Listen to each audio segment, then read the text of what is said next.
sahabat soal ada kelompok atau segelintir orang yang memang tidak suka disebut orang Batak. Orang Batak yang kita tahu mungkin sub etnisnya berbeda dari yang lain, tapi dia mendeklirkan bahwa dia bukan orang Batak.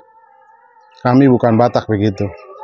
Sebenarnya ini sudah diskusi yang hangat dan berkali-kali diangkat, tetapi kami selalu rindu agar orang-orang yang menyebut dirinya mereka orang Batak barangkali perlu mempertanyakan kembali ucapan atau kata-kata yang disampaikan.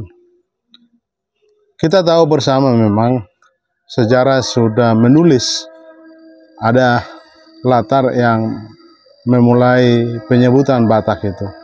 Penyebutan Batak konon diucapkan bagi mereka yang tidak pantas atau orang kampung, orang gunung yang datang di pesisir, terutama di pesisir Melayu.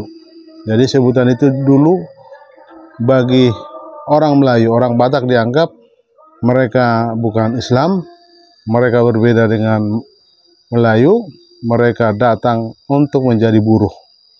Dan kemudian sebutan Batak itu dalam tanda kutip itu awalnya penghinaan.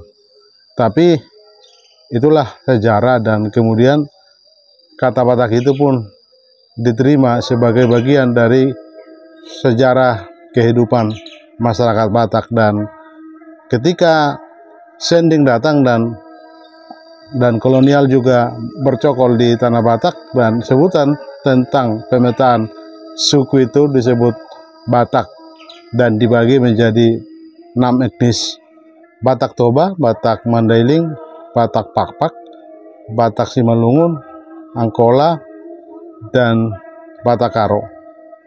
Tentu penyebutan ini untuk menyampaikan bahwa ada perbedaan dari mereka, ada kesamaan yang tidak bisa dinafikan, ada persamaan, ada perbedaannya.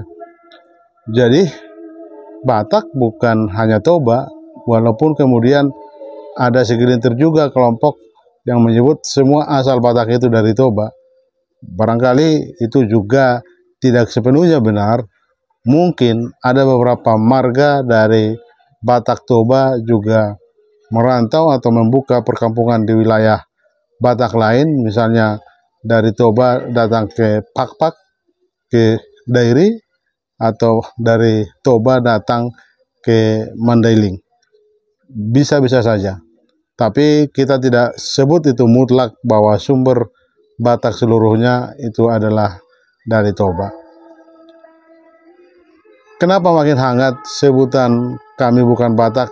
Entah kenapa ini adalah jualan dari segelintir orang.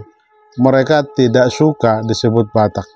Padahal kalau kita memang belajar pada sejarah itu, bukankah itu sudah fakta yang kita harus terima, dan buktinya orang Batak bukan suku yang terus tertinggal, tapi suku yang benar-benar maju. Sebagaimana ucapan dari Anantatur, seorang sastrawan Pramudian Anantatur, 100 tahun atau suatu abad setelah Batak disentuh pendidikan dan tanah Batak itu maju.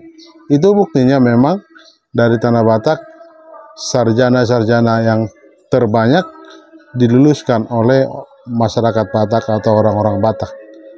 Jadi, apa kita malu mengaku sebagai orang Batak? Apa kita malu mengaku identitas kita? Bukankah itu jadi sesuatu yang harusnya kita banggakan karena identitas kita jelas? Kita Batak, walaupun berbeda-beda, itu juga harus diterima sebagai fakta. Saya kira perlu didengung-dengungkan bahwa para pendengung mereka bukan Batak juga harus merenungkan apakah ucapannya karena emosional atau kebencian, atau dasarnya apa. Kita ingin berdiskusi agar ke depan Batak itu sepertinya pecah, padahal kita tidak mengharapkan atau melihat bahwa itu menjadi bumerang, tetapi itu menjadi diskusi yang harus kita terus dengung-dengungkan. Saya kira itu pendapat kami. Terima kasih.